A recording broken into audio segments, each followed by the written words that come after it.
Wow, terima kasih teman-teman, Bapak Ibu Saudara. Saya berterima kasih juga kepada Pastor Steven yang sudah memberikan kepercayaan kembali untuk saya berdiri di tempat ini untuk membagikan sesuatu kepada Bapak Ibu Saudara. Dan tahun ini kalau tidak salah ya, KCC sedang mengusung tema besar yaitu pemuritan ya, berarti ya. Sedang fokus kepada pemuritan di tempat ini. Dan tema bulan ini berkaitan dengan second coming-nya Tuhan di dalam dunia ini. Pada minggu pertama, saudara sudah belajar mengenai 7 tanda menjelang kedatangan Tuhan Yesus untuk kedua kalinya. Tetapi yang saya hari ini mau bagikan kepada saudara adalah ketika saudara tahu tanda-tandanya dan sudah mulai terlihat dengan tandanya, bagaimana dengan kita? Apakah kita siap ketika dia sudah datang? Ingat, Yesus bilang Tuhan itu akan datang seperti pencuri. Kita nggak pernah ngarep bahwa pencuri datang besok. Kita nggak pernah bilang bahwa pencuri itu akan datang 2 hari lagi. Atau ketika pulang dari kebaktian ini kita berharap bahwa rumah kita kemalingan. Nggak mungkin. Karena pencuri itu tidak akan pernah datang dengan pemberitahuan terlebih dahulu. Oleh sebab itu, hari ini kita mau bahas tentang persiapan kita sebagai umatnya Tuhan nih. Sebagai anak-anak Tuhan, kita bagaimana sih kita harus mempersiapkan diri kita untuk second coming-nya Tuhan. Dan untuk itu saya mau membagikan ini kepada saudara mengenai surat wasiat. Surat wasiat yang dikasihkan kepada Yesus ketika dia mau terangkat kepada surga, ke dalam surga. Sebagai pertanda bahwa apa yang harus kita persiapkan sebelum dia datang kedua kalinya. Oke, kita akan lihat di pertama adalah kalau saudara melihat kata ini, kata Kristen, apa yang terbesit dalam pikiran saudara? Yesus, ada lagi? Gereja, ada lagi? Roh Kudus, ada lagi? Ya, apa lagi? Salib, ada lagi? Ada lagi? Kristus. Banyak definisi tentang Kristen. Dan saudara tahukah saudara bahwa Kristen itu muncul di dalam Alkitab cuma sekali. Yaitu pada saat di Antioquia. Boleh kita baca di Kisah Para Rasul pasal yang ke-11 ayat yang 19 sampai 26. Dikatakan seperti ini. Sementara itu banyak saudara-saudara yang telah tersebar karena penganiayaan yang timbul sesudah Stefanus dihukum mati. Jadi peristiwa ini ada ketika kalau saudara baca ya di Kisah Rasul dari Kisah Rasul pasal yang pertama ayat yang ke-16 6 sampai 11 itu kemudian sampai ke ayat yang ke-11 itu saudara akan melihat bahwa Yesus menjanjikan sesuatu kepada murid-muridnya. Mereka disuruh tinggal di Yerusalem untuk mendapatkan Roh Kudus, untuk mendapatkan turun Roh Kudus. Dan kemudian dia harus mengalami segala pencobaan di situ, murid-muridnya Yesus, rasul-rasul. Ada penganiayaan, bolak-balik masuk penjara dan lain sebagainya. Gitu ya. Sampai pada saat di ayat yang 19 sampai 26 ini di pasal 11. Setelah Stefanus dihukum mati. Mereka tersebar karena penganiayaan itu. Tersebar sampai ke Venesia, Siprus dan Antioquia. Namun mereka memberitakan Injil kepada orang Yahudi saja. Ingat, mereka ini kata kuncinya adalah mereka cuma memberikan pengajaran cuma kepada orang-orang Yahudi. Yang pada saat itu ya memang kerabatnya mereka, ya, keturunannya mereka. Akan tetapi di antara mereka ada beberapa orang Siprus, di luar orang Yahudi ini. Dan orang Kirene yang tiba di Antioquia dan berkata-kata juga kepada orang-orang Yunani dan memberitakan Injil bahwa Yesus adalah Tuhan.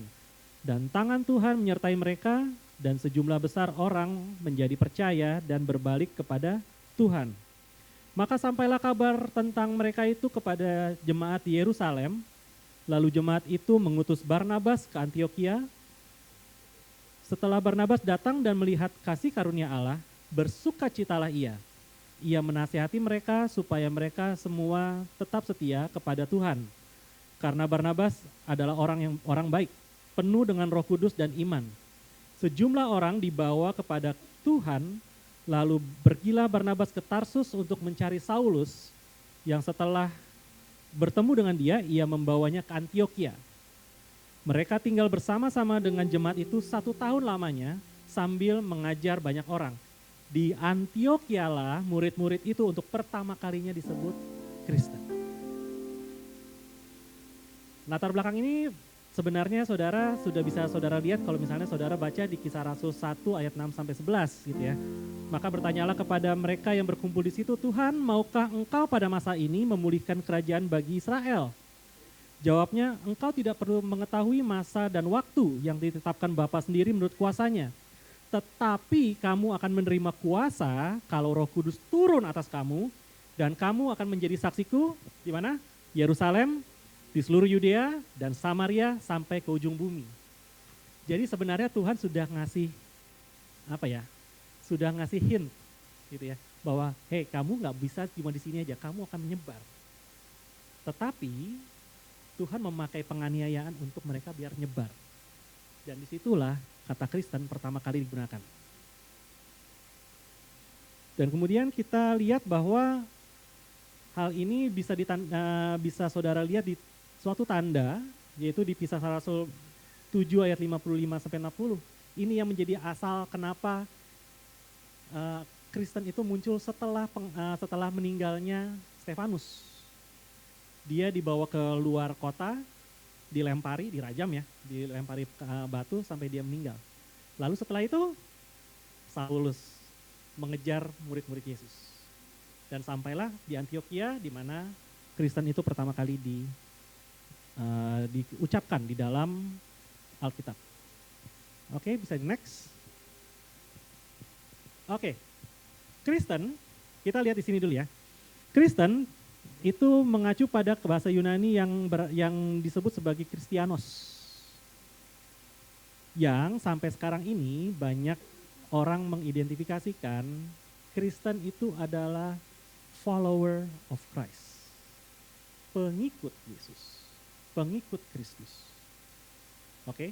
Dan inilah yang sampai sekarang ini mungkin banyak dari Bapak Ibu Saudara mungkin masih punya pemikiran tentang orang Kristen adalah pengikut Yesus, pengikut Kristus. Tapi kita simpan dulu sampai saat ini, pernyataan ini ya. Nah sekarang saya mau berbagi yang ini.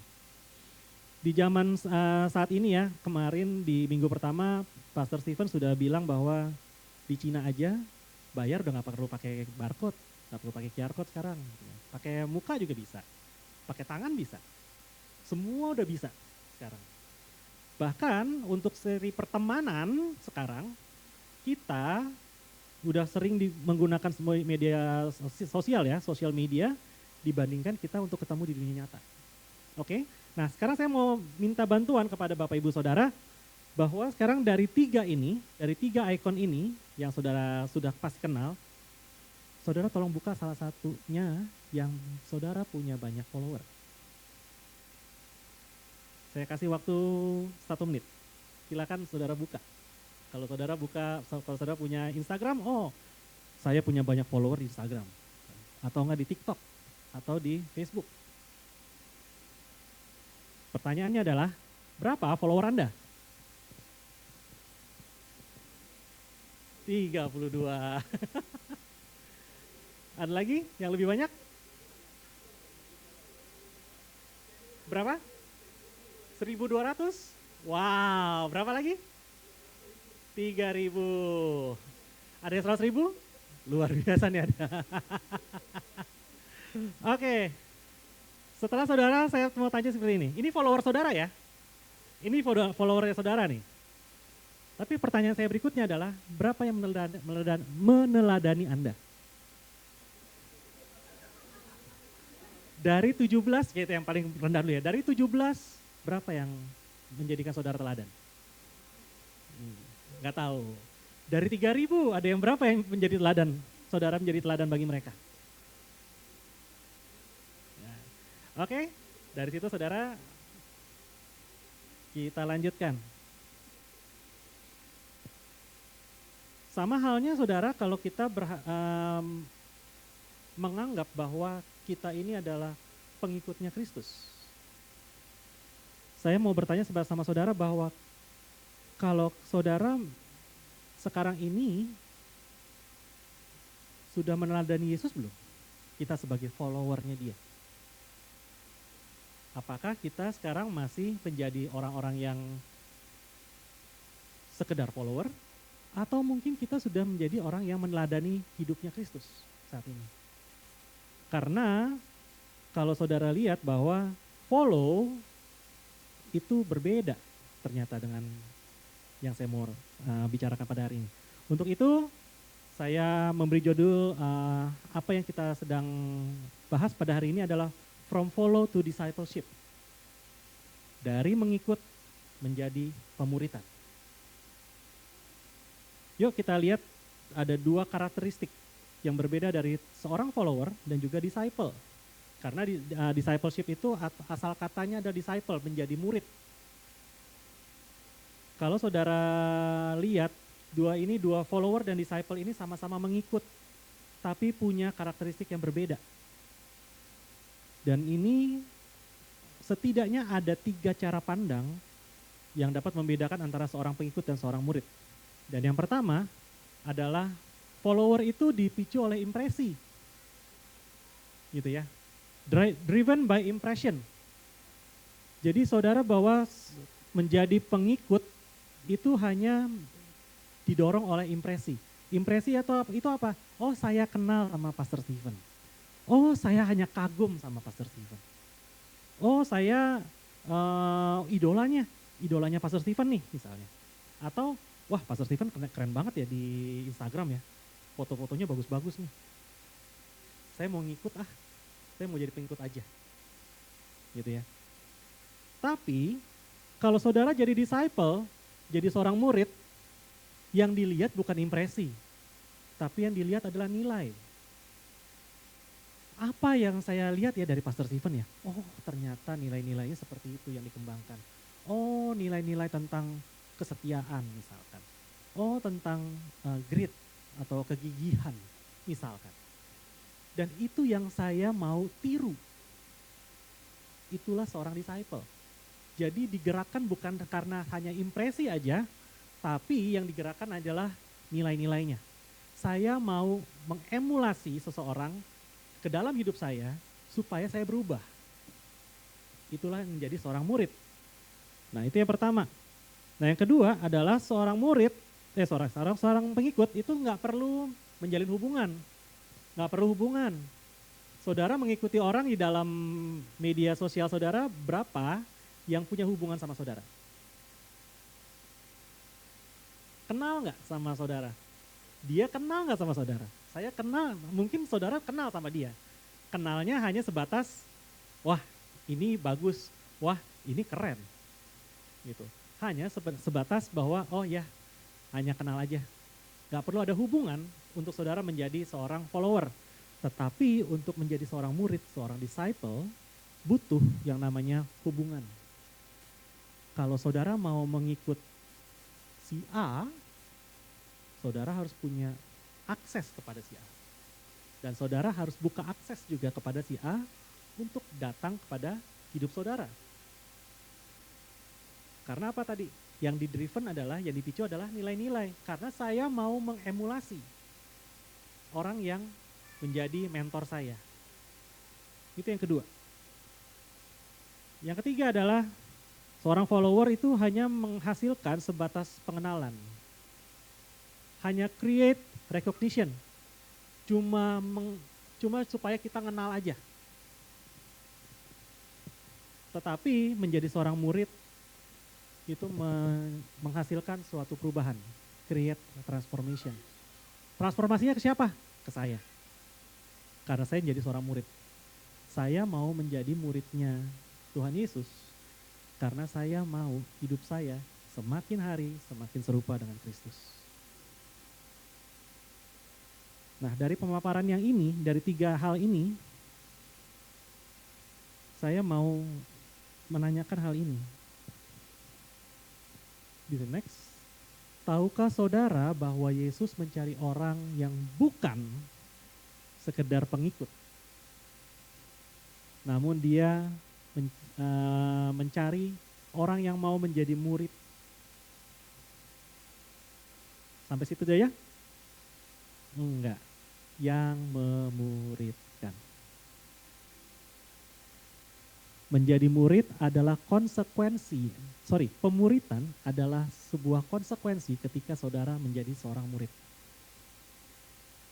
Kalau saudara menjadi muridnya Kristus, saudara harus menjadi pemuridnya Kristus. Itu saudara ketika saudara masuk ke dalam menjadi murid, itu sudah satu paket di situ. Saudara murid yang memuridkan. Tapi pertanyaannya mungkin seperti ini. Masa sih seperti itu? Mana ayatnya? Bukankah yang menjadi seorang murid itu udah cukup ya? Kan memuridkan itu hanya untuk mereka yang terpanggil saja. Apakah benar seperti itu, saudara? Boleh yuk kita lihat surat wasiatnya Tuhan Yesus sebelum dia terangkat ke surga. Yang kita sebut dengan The Great Commission atau amanat agung. Matius 28 ayat 18 sampai 20.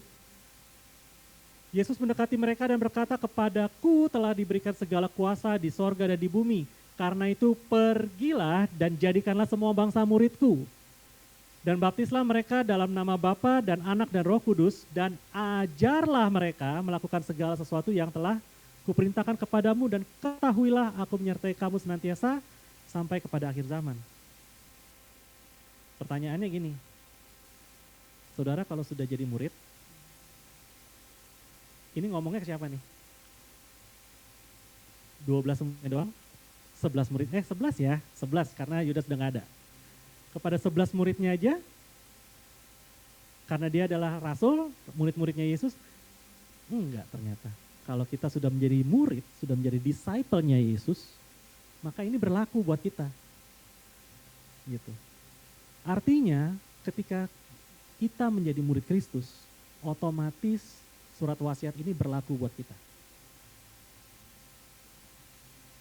Nah, tapi di pasal sebelumnya, ada di pasal-pasal sebelumnya itu di Matius 5 ayat 16, firman Tuhan berkata seperti ini. Demikianlah hendaknya terangmu bercahaya di depan orang, supaya mereka melihat perbuatanmu yang baik dan memuliakan Bapamu di surga. Yuk kita bedah, kita observasi nih ayat-ayat ini nih. Ada 3 bagian yang saudara bisa lihat di sini. Yang pertama adalah seperti ini. Demikianlah hendaknya terangmu bercahaya di depan orang. Betul ya? Pertama saya mau tanya adalah gini. Siapa yang harus percaya? Di situ dibilang siapa yang harus percaya? Siapa? Siapa?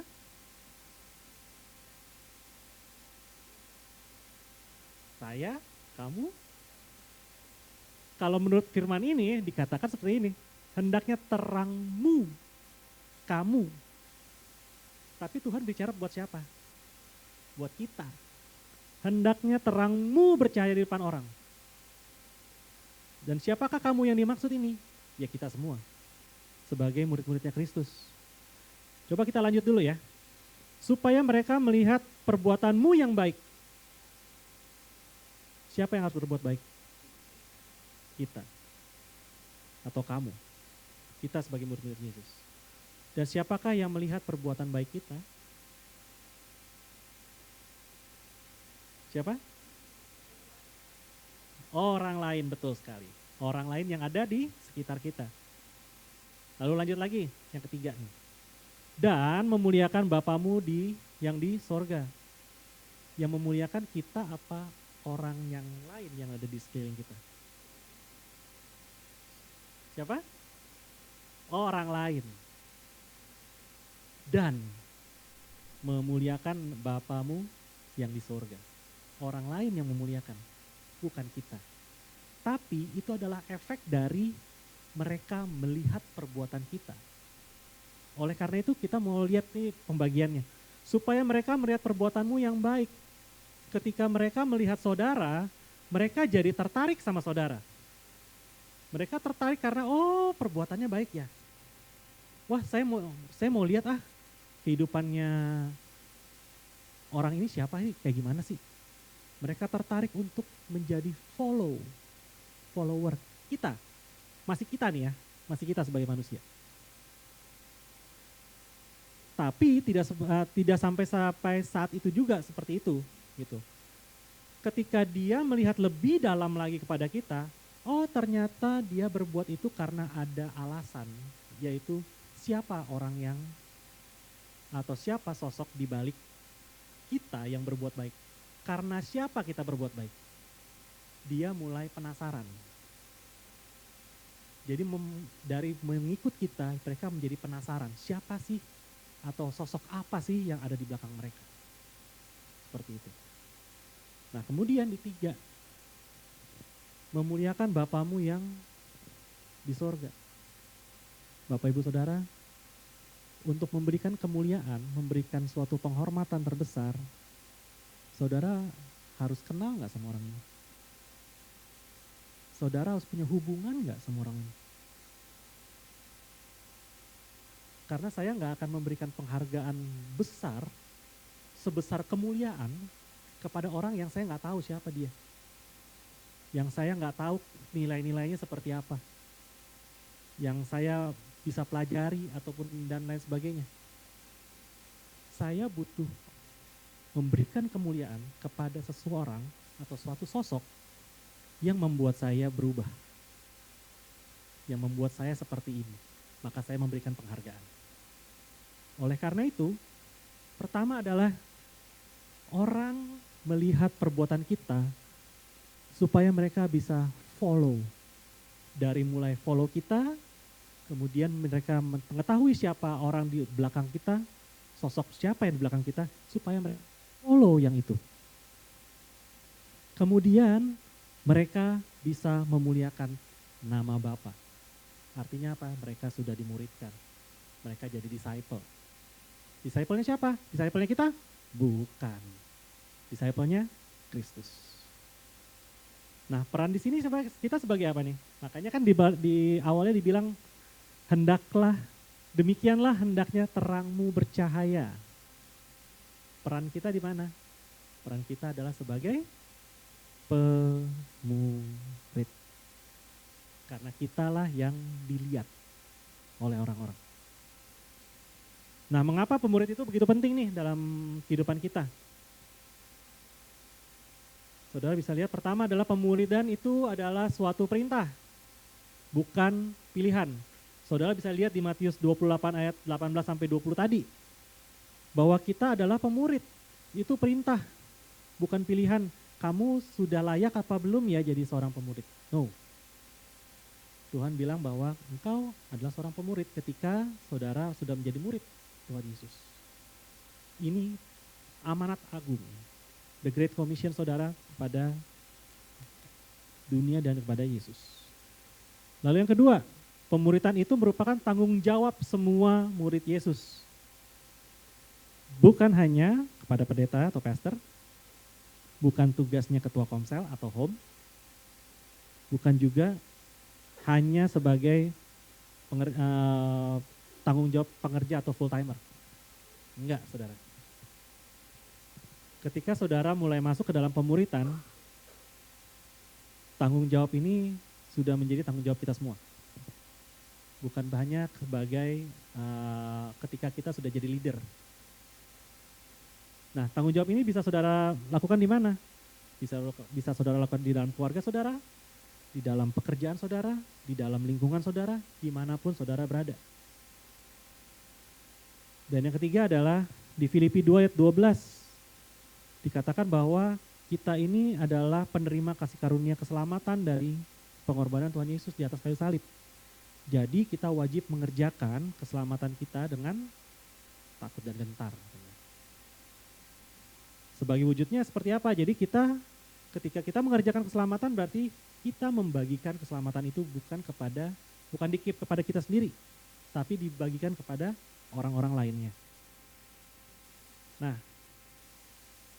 Sampai saat ini kita sudah dapat base nih tentang sebenarnya bahwa oke, berarti saya nggak bisa hanya sebagai pengikut aja nih, jadi pengikut Kristus saja. Tapi saya harus menjadi seorang muridnya Yesus. Dan karena satu paket dengan jadi muridnya Yesus, kita harus jadi seorang pemurid atau discipleship. Oleh karena itu, berarti kita punya pandangan yang berbeda sekarang. Bisa di next. Jadi kita sebagai orang Kristen adalah bukan sebagai follower of Christ. Tapi Kristianos itu yang sebenarnya, kalau saudara baca atau mencari di website tentang konkordansi dari Kristianos itu adalah the followers of the teachings of Christ. Pengikut ajaran Kristus, bukan pengikut Kristus aja. Tapi yang diikuti adalah pengajarannya. Sehingga arti dari Kristianos itu adalah murid Kristus. Sampai saat ini ada yang sudah menangkap? Oke, saya lanjutkan. Oke, setelah saudara sekarang tahu arti kata Kristianos atau Kristen yang sebenarnya, saya mau menanyakan dua hal ini kepada saudara. Pertama, apakah saya saat ini masih hanya sebagai sekedar pengikut Kristus? Itu yang pertama. Pertanyaan kedua, atau saat ini saya sudah menjadi murid Kristus? Nah, silakan ini direnungkan dalam hati saudara, tidak perlu saya masih pengikut, gitu, nggak perlu ya. Jadi kita perlu hanya cepat di dalam hati kita, saya saat ini sebagai pengikut Kristus aja, atau saya sekarang sudah menjadi muridnya Kristus saat ini. Nah, kalau saudara sudah menjadi murid Kristus, kalau sekarang saudara masih menjadi sekedar murid Kristus, bolehkah saya menantang saudara untuk bergerak maju menjadi murid Kristus? Dan kalau saudara sudah merasa dirinya saudara menjadi murid Kristus, izinkanlah saya menanyakan ini kepada saudara. Yang terakhir. Next. Siapkah saya untuk menjadi pemurid untuk kemuliaan Kristus? Tuhan gak cari orang yang mampu. Tuhan cari orang yang mau. Karena di dalam amanat agung Tuhan gak bilang bahwa pergilah engkau yang pintar berkhotbah, yang baca Alkitab setiap hari, yang berdoa siang dan malam, yang merenungkan firman-Ku siang dan malam. Enggak, saudara. Tapi dia bilang, pergilah dan jadikanlah semua bangsa muridku. Enggak ada embel-embel koma atau dalam kurung. Dia memanggil kita semua untuk menjadi pemurid. Dan sebagai penutup, saya ingin saudara belajar dari seorang murid Kristus yang kesayangan Yesus, yaitu siapa? Nah, Yohanes. Tapi ada satu lagi? Ada lagi siapa? Yang menjadi bapak gereja? Petrus.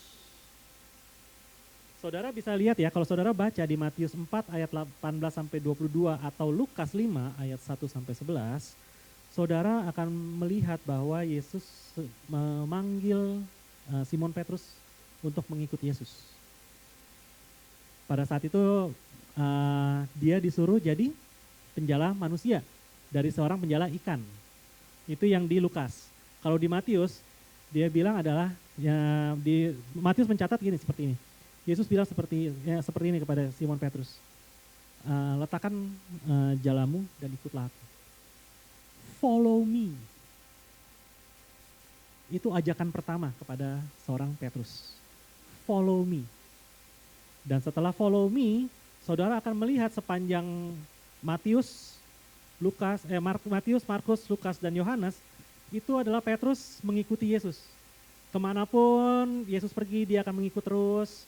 Apa yang dia perbuat, apa yang Yesus perbuat, dia perhatikan, dia belajar, kemudian dia mempraktekkan, dan kemudian ups and down-nya Petrus dan kawan-kawan ketika Yesus mengajar dan kawan-kawan dan lain sebagainya. Namun sebelum pada saat hari-hari terakhirnya Yesus sebelum terangkat ke surga,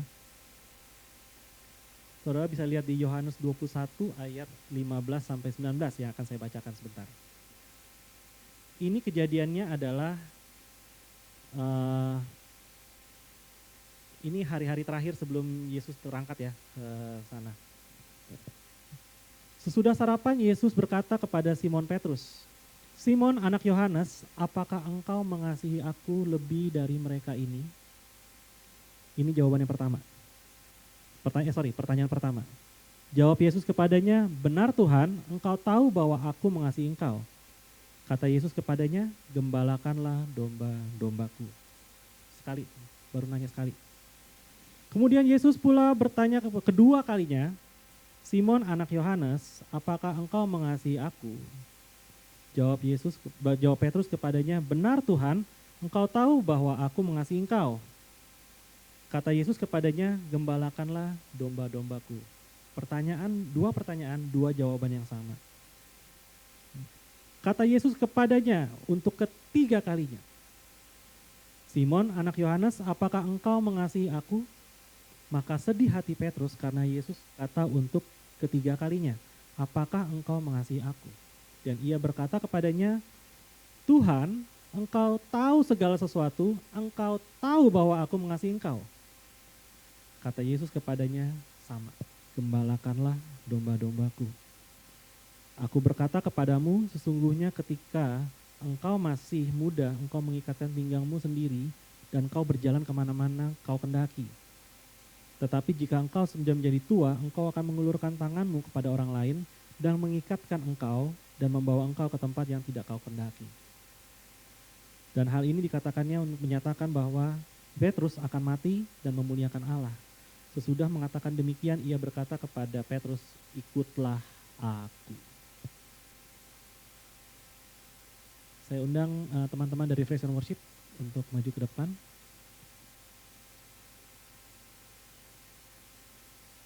Saat ini kita mau ambil waktu sejenak untuk merenungkan Yohanes 21 ayat 15 sampai 19 ini.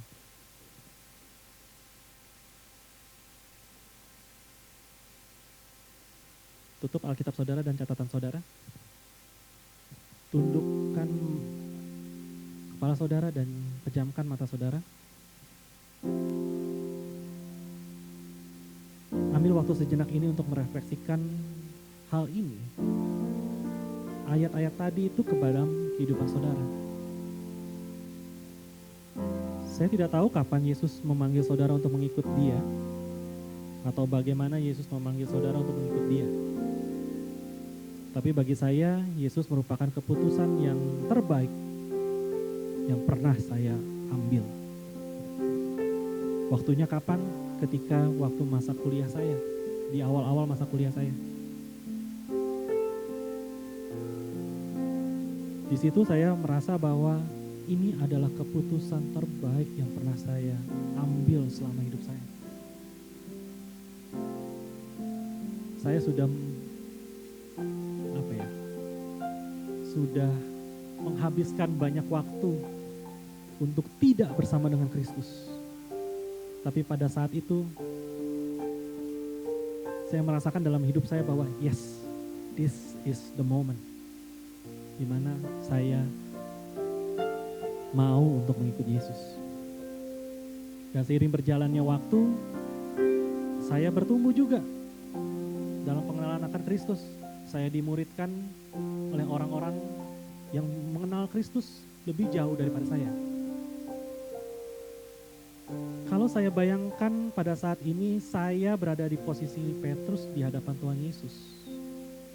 Dan juga Tuhan Yesus berkata kepada saya mungkin seperti ini, "Mengah, apakah engkau mengasihi aku?"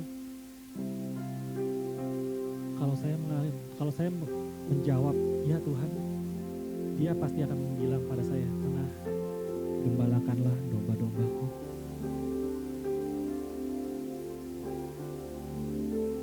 Hal ini sama seperti saudara. Bayangkan, saudara saat ini ada di dalam posisinya Petrus.